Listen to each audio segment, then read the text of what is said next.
Next question करते हैं, question number 3। A particle of mass m, particle moves है, particle moves in a central potential in orbit theta r is equal to k, find force law. ठीक है, अब अगर हम यहाँ पे देखें, हमें गिवन है theta r is equal to k, तो यहाँ से r निकल आया है k बाई थीटा। ठीक है, अब जो हमने ट्रिक की थी उससे तो ये सॉल्व नहीं होगा क्योंकि उस फॉर्म में नहीं है, तो हमें किससे निकालना पड़ेगा, हमें इस फॉर्मूले से निकालना पड़ेगा, इस रिजल्ट से निकालना पड़ेगा, minus m f by l square u square. अब u किसके इक्वल होता है, 1 बाई आर के, तो ये हो जाएगा 1 बाई के बाई थीटा, तो यहाँ से u हो जाएगा थीटा बाई के। अब डेरिवेटिव करो इसका, तो डी स्क्वेयर यू बाई, पहले एक बार डेरिवेटिव करते हैं तो 1 बाई के आ जाएगा। ठीक है, अब डबल डेरिवेटिव करेंगे, बट यहाँ पे क्या है, के एक कांस्टेंट है, तो ये सारा एक कांस्टेंट है, तो डबल डेरिवेटिव करेंगे 0 आ जाएगा। ठीक है, तो डबल डेरिवेटिव किया 0 plus u is equal to minus m f by l square u square. ठीक है, तो यहाँ से देखो मल्टीप्लाई कर दो, एल स्क्वेयर यू क्यूब हो गया है माइनस एम एफ, तो यहाँ से f हो गया है l square u cube minus by m, तो f is directly proportional to u cube. ठीक है, तो u की वैल्यू पुट कर दो, कितनी है 1 बाई आर, u की वैल्यू 1 बाई आर है, तो यहाँ से हो जाएगा 1 बाई आर क्यूब। ठीक है, तो ये हो जाएगा हमारे पास फोर्स लॉ, ये है फोर्स लॉ। ठीक है, तो ऐसे जा तो वो ट्रिक यूज़ करो, अगर ट्रिक नहीं यूज़ हो रही है तो इस फॉर्मूले से हम फोर्स लॉ निकाल सकते हैं।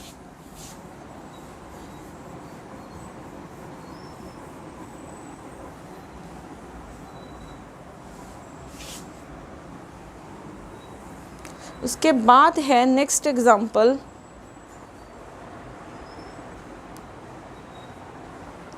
उसके बाद है question number 4। A particle moves in a circle, moves in a circle of radius r such that force acting on the particle is always directed towards a point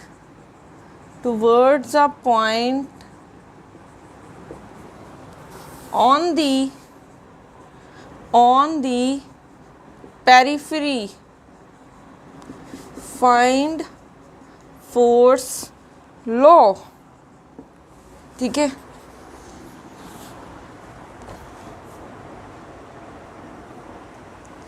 next question है, a particle moves in a circle of radius r such that force acting on the particle is always directed towards a point on periphery।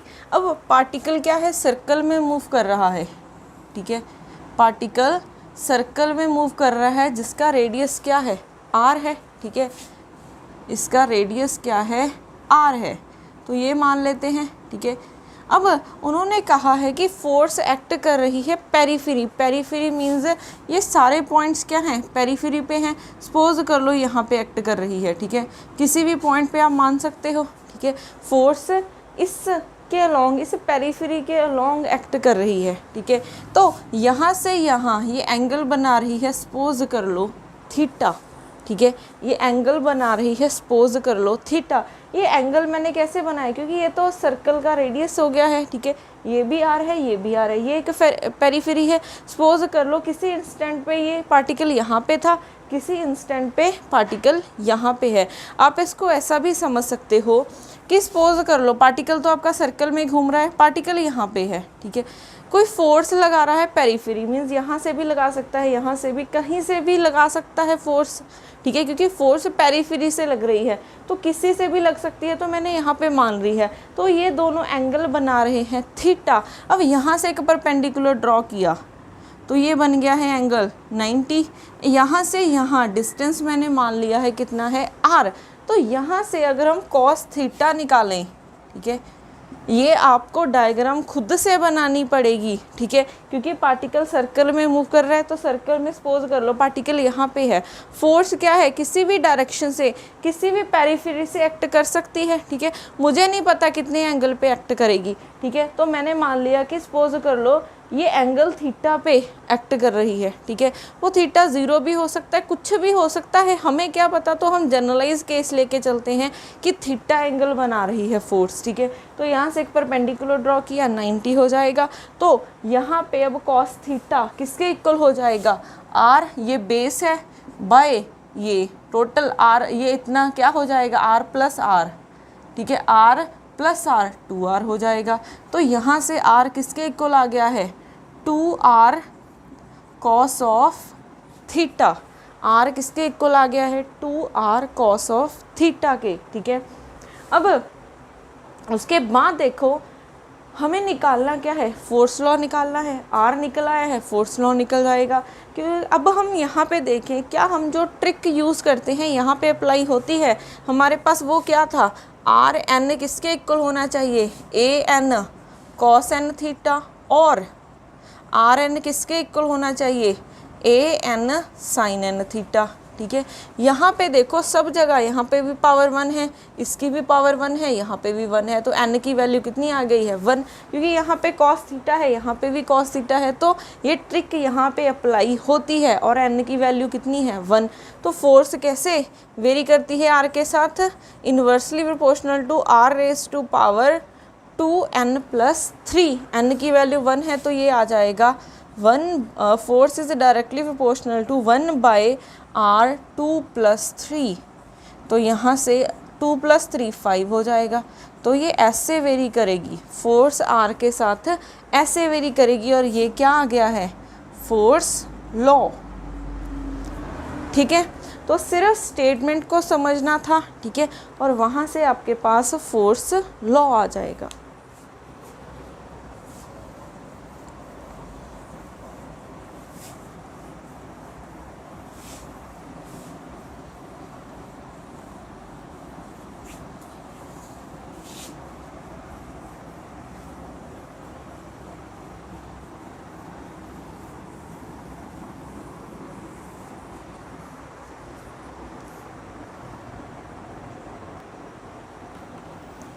तो next question है question number 5।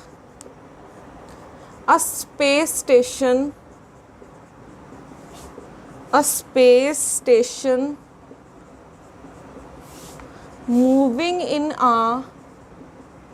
moving in a circular orbit around the earth goes into a new bound orbit by firing its engine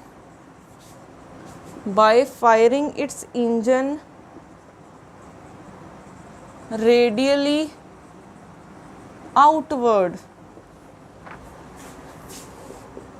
The orbit is a larger circle. B option है a smaller circle.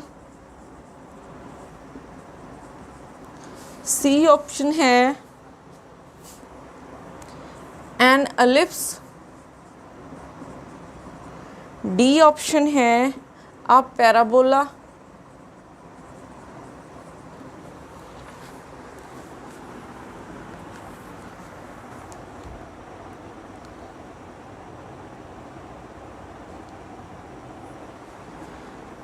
तो अगर हम यहाँ पे देखें question क्या है, a space station moving in a circular orbit, ठीक है, वो क्या कर रहा है, सर्कुलर ऑर्बिट में मूव कर रहा है, ठीक है, around the earth goes into a new bound orbit, ठीक है, वो क्या कर रहा है, पहले एक स्पेस स्टेशन अर्थ के अराउंड सर्कुलर ऑर्बिट में रोटेट कर रहा था, ठीक है, देन वो क्या हुआ, ये जा रहा है goes into a new bound orbit में जा रहा है, ठीक है, अब वो एक न्यू बाउंड ऑर्बिट में जा रहा है by firing its engine radially outward, ठीक है।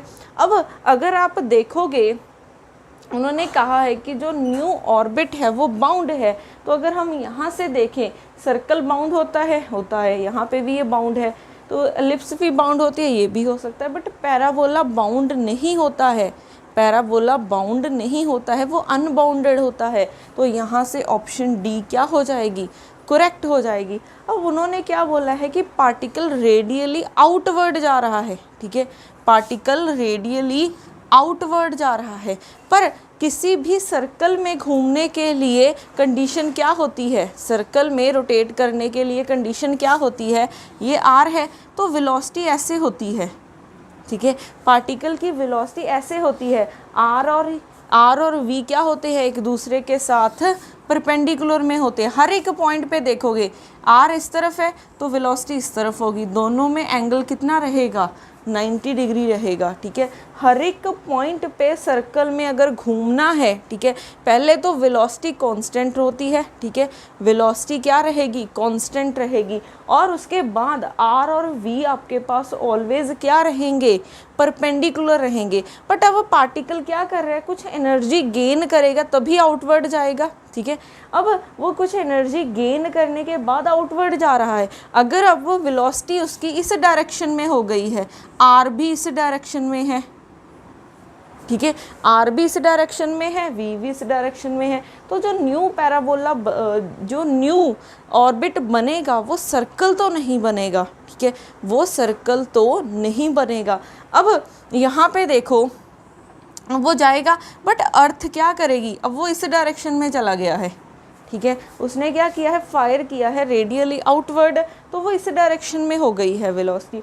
अब अर्थ है यहाँ पे, अगर यहाँ पे अर्थ है, अर्थ की ग्रेविटेशनल फील्ड की वजह से ये अपनी तरफ इसको अट्रैक्ट करेगी, तो ये पार्टिकल ऐसे जाने की बजाय फिर ऐसे जाना स्टार्ट हो जाएगा, ठीक है, बट इसकी वेलोसिटी आप बोल सकते हो कि इसकी एनर्जी कांस्टेंट नहीं होगी, ठीक है, एनर्जी कांस्टेंट नहीं होगी क्योंकि वो एनर्जी गेन करते हुए जा रहा है, ठीक है, वो एनर्जी क्या करेगा, अगर इस सर्कल से बाहर चला गया तो एनर्जी गेन करके ही जाएगा, ठीक है, तो वो एनर्जी क्या करेगा, गेन करते रहेगा, तो आपके पास जो वेलोसिटी है वो कांस्टेंट नहीं रहेगी, तो आपके पास सर्कल तो नहीं बन सकता, तो एक ही ऑप्शन बचती है कि एलिप्स बनेगी, ठीक है। उन्होंने क्या बोला था कि बाउंड स्टेट बननी चाहिए, आप इसको ऐसे भी समझ सकते हो, आर और वी दोनों क्या हो गए हैं, स्ट्रेट लाइन में हो गए हैं, बट सर्कल में होने के लिए वो दोनों परपेंडिकुलर होने चाहिए, तो यहाँ पे आपके पास सर्कल नहीं बन सकता, पैराबोला पहले ही नहीं बन सकता क्योंकि ये अनबाउंड है, तो रहता है आपके पास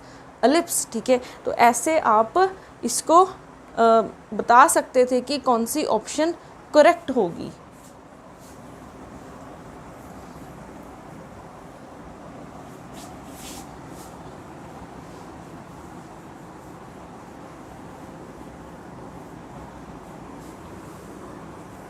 उसके बाद करते हैं question number 6।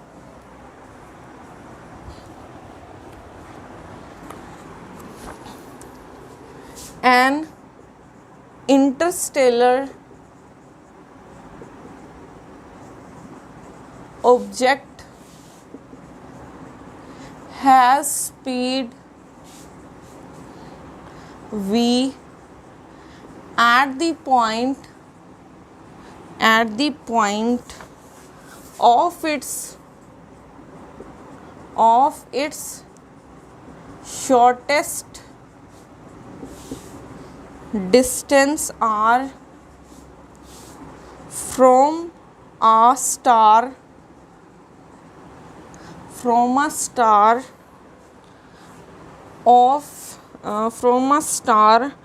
of much larger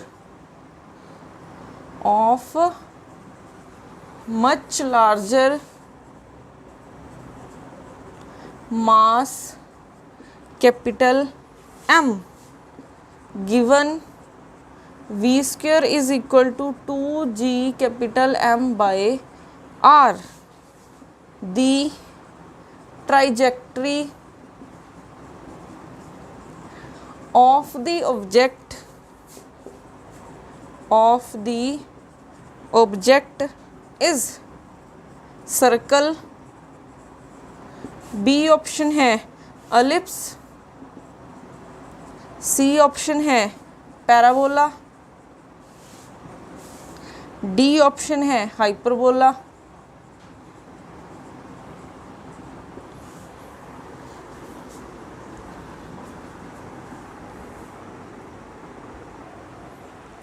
next question है, एक ऑब्जेक्ट है जिसकी स्पीड v है at the point of its shortest distance r from a star of much larger mass m।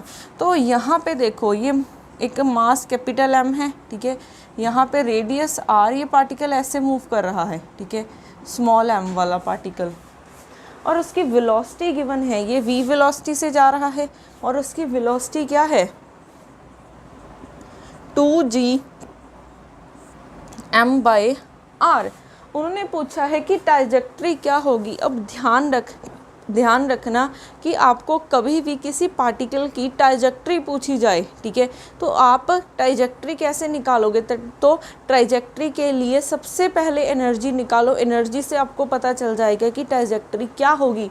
अब एनर्जी किसके इक्वल होती है, एनर्जी होती है हाफ mv², ठीक है, माइनस, अब ये क्या है, एक ग्रेविटेशनल फील्ड में ही होंगे, ठीक है, क्योंकि अगर उसके अराउंड मूव कर रहा है तो ग्रेविटेशनल फील्ड में ही होंगे, तो ग्रेविटेशनल पोटेंशियल कितना होता है -gmm बाई r। v² की वैल्यू हमें गिवन है, पुट कर दो 1/2। अब कितना डिस्टेंस है दोनों के बीच में, हमने कहा था मास और अर्थ के बीच में डिस्टेंस को ही हम r ले रहे थे, तो कितना डिस्टेंस है, कैपिटल R गिवन है, ठीक है। तो यहाँ पे v² की वैल्यू पुट कर दो 2gm by r minus g capital M small m by r। तो यहाँ से आ जाएगा 2 के साथ 2 cancel, g capital M small m by r minus g capital M small m by r। यहाँ से कैंसिल, तो यहाँ से आ गई है एनर्जी 0। एनर्जी 0 कब होती है, ठीक है, एनर्जी 0 होती है हमारे पास पैराबोला के केस में, ठीक है। हमने एक रिजल्ट किए थे, ठीक है, अगर वो आपको याद हो, मैं आपको टेबल रिवाइज करवा देती हूँ दोबारा। हमारे पास यहाँ पे इसेंट्रिसिटी की वैल्यू थी,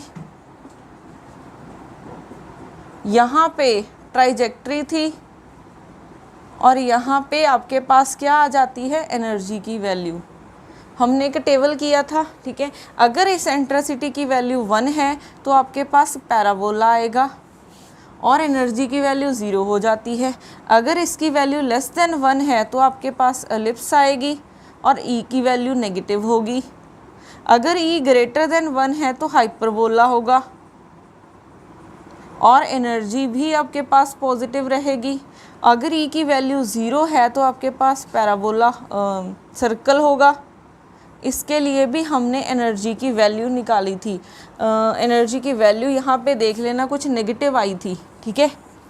तो हमने एक टेबल किया था लास्ट लेक्चर्स में। तो देखो एनर्जी की वैल्यू 0 कब होती है, पैराबोला के केस में। तो अगर एनर्जी की वैल्यू 0 है तो पैराबोला आ जाएगी। अगर एनर्जी की वैल्यू नेगेटिव आती तो आप बोल देते एलिप्स बनेगी। अगर पॉजिटिव आती तो हाइपरबोला। अगर ये कुछ मुझे वैल्यू याद नहीं है। वैसे ये कितनी थी, इसेंट्रिसिटी होता है 1 + 2E⁻² बाय mk²।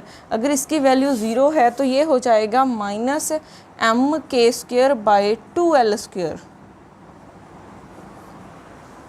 ठीक है, तो अगर इतनी आ जाती तो एनर्जी हम बोल देते कि सर्कल है। तो कभी भी ट्राइजेक्टरी फाइंड करनी है circular central field, central force field के केस में, तो एनर्जी निकालो, एनर्जी से आपको पता चल जाएगा कि कौन सी ट्राइजेक्टरी होगी।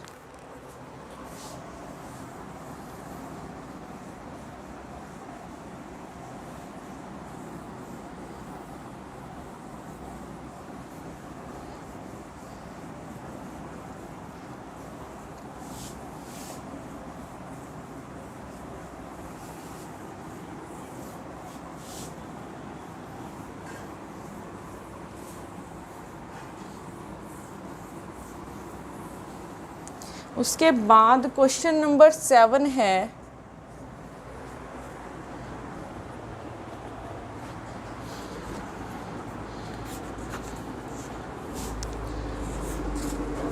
Under central force equation of orbit, equation of orbit of a particle is r is equal to k secant square theta by 2. Find force law। ठीक है, अब ये आपको प्रॉब्लम गिवन है, under a central force equation of orbit of a particle is, इतना given है, हमें force law find करना है। अब ये आपके लिए एक होमवर्क प्रॉब्लम है। ठीक है, ये आपके लिए एक होमवर्क प्रॉब्लम है, ये आपने सॉल्व करके मुझे सेंड करनी है। ठीक है,